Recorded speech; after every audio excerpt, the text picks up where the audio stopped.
बिस्मिल्लाहिर्रहमानिर्रहीम। आज की रेसिपी बहुत मज़ेदार है। ये उन लोगों के लिए है जिनके बच्चे खाना नहीं खाते, यानी कि ना रोटी खाना पसंद करते हैं, ना ही सब्ज़ी खाना पसंद करते हैं। ये आज इस तरह की रेसिपी है कि आपके बच्चे इसके बाद रोटी भी खाएँगे और बोटी भी खाएँगे। जी हाँ, मैंने तकरीबन आधा पाव चिकन लिया है, जिसके मैंने जो है उसको स्लाइसेस में कट कर लिया। फिर इसके अंदर जो है ना कुछ मसाले हम डालेंगे। 1 चम्मच भर के मैंने तिक्का मसाला पाउडर डाला है। आधी चम्मच मैंने तकरीबन जो है चाट मसाला इसके अंदर डाला है।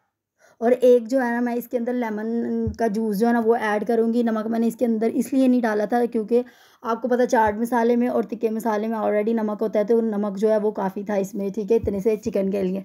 ठीक है, अब हम इसको मैरिनेट करेंगे, इसको अच्छे तरीके से मिक्स करके तकरीबन आधा घंटा इसको मैरिनेशन के लिए रख दें। आपके पास अगर टाइम नहीं है तो आप तब भी इसको बना सकते हैं, ठीक है। इसको अच्छे तरीके से हम मिक्स करके तो तकरीबन फ्रिज में रख देते हैं।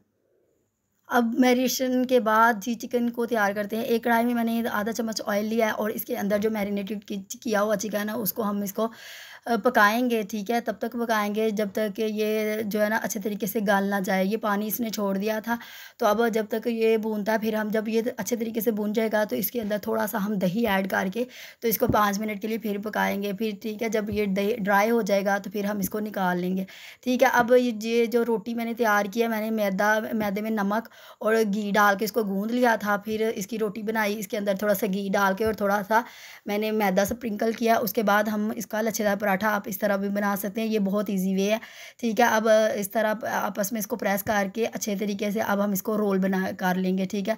रोल ज़रा आपने इसको टाइटली करना है, ठीक है, ताकि ये इसके जो है ना लच्छे वो आपस में खुले नहीं, ठीक है। ये देखें, ये जी माशाल्लाह से हमने तकरीबन मैंने 3 जो पेड़े हैं ना वो तैयार कर लिए थे। आपने जब पेड़े तैयार करने हैं ना तो वो उसको आपने रेस्ट ज़रूर देनी है। रेस्ट अगर वो मिल जाए ना तो फिर बहुत अच्छे लच्छे बनते हैं, ठीक है। तकरीबन मैंने इसको 15 मिनट के लिए रेस्ट पे दिया था। जो अब हमारा जो चिकन है ना इसको हमने सॉसी बनाना है, ठीक है। जो चिकन जो है उसके अंदर मैंने मायोनीज़ और केचअप और 3 चम्मच के करीब मैंने इसके अंदर दूध शामिल किया था। इसकी वजह से हमारा जो चिकन है ना वो थोड़ा जूसी-जूसी बनेगा, सॉसी-सॉसी सा होगा, बहुत मज़ेदार होगा, बच्चा बहुत पसंद करेगा। ठीक है, ये हमारा चिकन तैयार हो गया था, अब हम पराठे बना लेते हैं, ठीक है।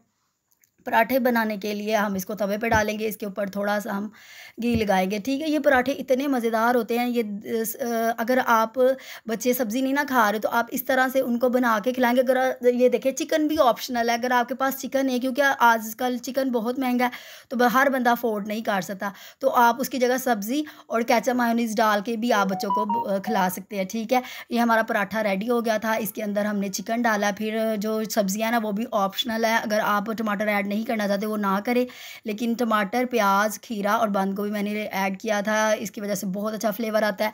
फिर थोड़ी-सी केचअप भी मैंने ऐड कर ली थी। ये जी हमारा मज़ेदार सा पराठा तैयार है। उम्मीद है आज की रेसिपी आपको अच्छी लगी होगी। आपने बच्चों को लंच में ज़रूर बना के देना है या घर में बना के देना, और मेरे साथ इस रेसिपी को आपने शेयर ज़रूर करना है कि आपको ये कैसी लगी है।